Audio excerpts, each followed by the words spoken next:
orang-orang Yahudi yang sudah terpapar atau hidup di era Helenisasi. Nah, selesainya di tahun 132 sebelum Masehi.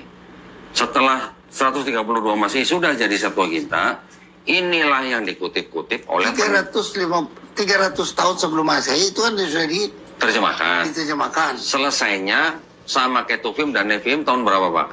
Ya, sudah abad 1, udah masuk abad 2. Ya, abad 2. Sebelum Masehi. Sebelum Masehi sudah selesai. Sudah selesai. 132 sebelum Masehi. Yang dikutip-kutip oleh seluruh penulis Perjanjian Baru itu dari sini, Pak, bukan dari sini.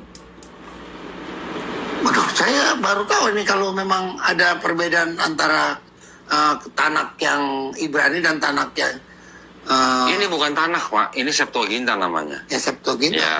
Jadi diterjemahkan dari Tanakh orang Yahudi. Gitu kan? Ya. Bapak tahu nggak yang dikutip dari penulis Perjanjian Baru dari Septuaginta ini berapa ayat, Pak? Saya nggak hafal itu. 937 ayat. Hampir 1000 ayat, Pak. Kalau hampir 1000 ayat, itu berarti penulis Perjanjian Baru itu terinspirasi oleh Roh Kudus atau terinspirasi oleh Septuaginta? Ya, Roh Kudus lah. 1000 loh. 1000 loh, Pak, dari sini, Pak. Apa? 1000 ayat dari sini nih. Iya. Kalau 1000 ayat dari sini, apa mungkin terinspirasi dari Roh Kudus? Berarti penulis Perjanjian Baru tuh pegang ini semua, Pak. Roh Kudus itu dia mau nggak jadi masalah untuk masalah jumlah ayat itu kan. Dia sudah, Roh Kudus itu kan membimbing orang supaya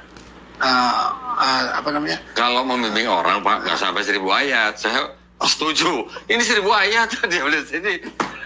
Lebih daripada itu pun bisa Roh Kudus. Enggak, sekarang kalau Roh Kudus kok bisa sampai 1000 ayat gitu. Kalau sampai 1000 ayat itu berarti memang tadi saya bilang orang zaman dulu menulis itu bisa menyadur dari kitab mana-mana.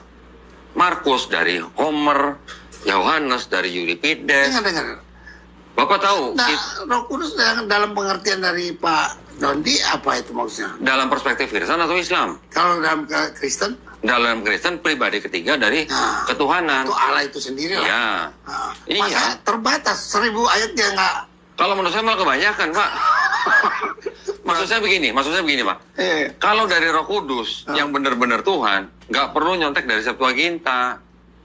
Bukan nyontek gini. Si Petrus sedang bernarasi atau sedang khotbah, dia selalu mengutip ayat tertulis di sini. Iya. Itu pada Perjanjian Lama semua dia itu. Bapak belum paham dari narasi saya berarti. Kira-kira gitu. Penulis, Pak, penulis sih, Pak ya. Penulis ini bisa menulis saya karena ini sudah dikenapi di firman Tuhan bahwa bla bla bla bla. Nah, yang disebut dengan bla bla bla bla bla itu adanya di sini, Pak. Itu sudah jelas.